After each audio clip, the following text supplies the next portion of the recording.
Welcome to Narrator's Cut. Today we're going to show you a horror thriller movie called Candyman.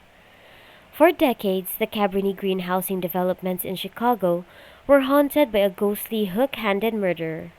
Unaware that his investigation into Candyman's past would unravel his sanity and unleash a horrific tide of violence, the artist finds himself in a collision course with destiny. Watch out for spoilers and keep an eye on. Anthony McCoy is a visual artist who lives in Chicago with his partner Brianna Cartwright, who works as an art gallery director. When Brianna's brother, Troy, comes home one night, he tells her about the urban legend of Helen Lyle, an undocumented white graduate student who went on a murdering rampage in the early 1990s.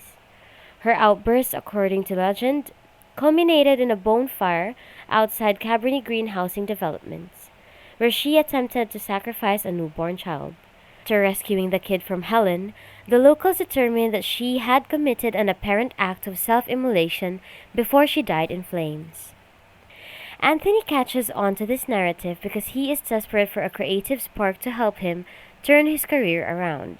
He then wanders around Cabrini Green, hunting for inspiration.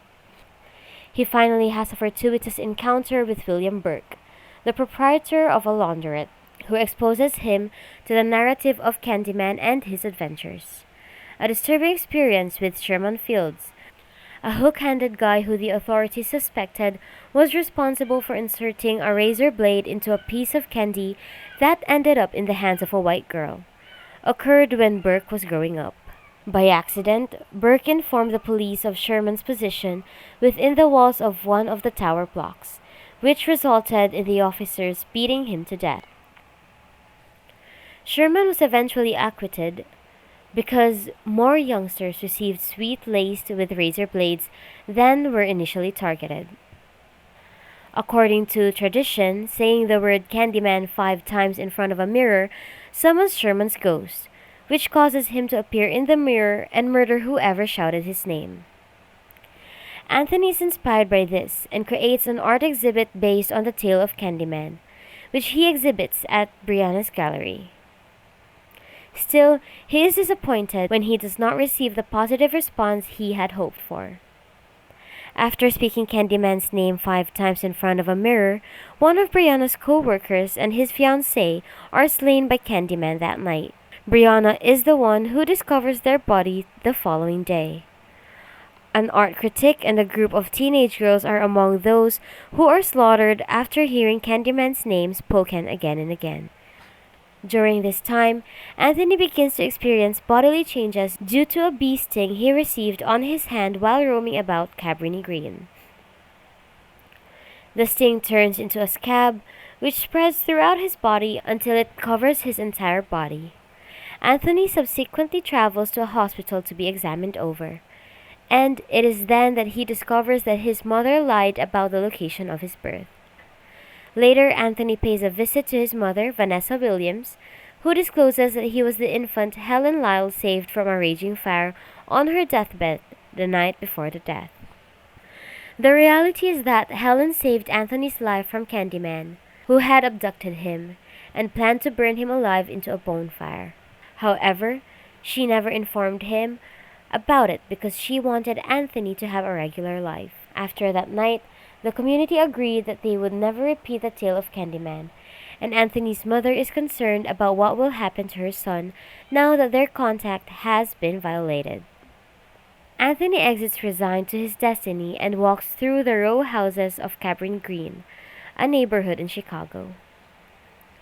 With Anthony's well-being in mind, Brianna recalls him, saying that he first learned about Candyman from Burke, prompting her to travel to Cabrini Green in the hopes of locating him. As soon as he arrives, Burke subdues Brianna and drags her away to an abandoned chapel, where Anthony has fallen into a coma due to his body's deterioration. He also states that he witnessed Sherman being beaten to death by the police. Sherman afterward returned as the Candyman, following which he slaughtered his elder sister when he beckoned him in the bathroom mirror of their apartment. He intends to have Anthony shot and killed by the police, creating new mythology in which Candyman is a tool of revenge rather than a symbol of black anguish and suffering, as has been the case in the past. For Anthony to fully transform into Candyman, he saws off his right hand and replaces it with a hook, completing the transition. Following her escape from the church, Brianna runs towards Cabrini Green row homes, where she violently stabs Burke to death before escaping. When Anthony comes, she collapses into her arms as the police, called the scene by Burke, arrive and fatally shoot Anthony.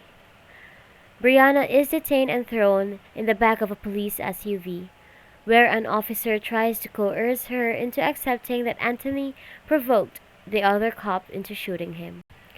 Brianna refuses to accept this and will be taken to the station. Brianna summons Anthony, now known as Candyman, via the car's rearview mirror, and he slaughters every police officer that happens to be on the scene. In response to the increasing number of police officers, Candyman assumes the persona of Daniel Robitaille and issues Brianna with a single directive: tell everyone.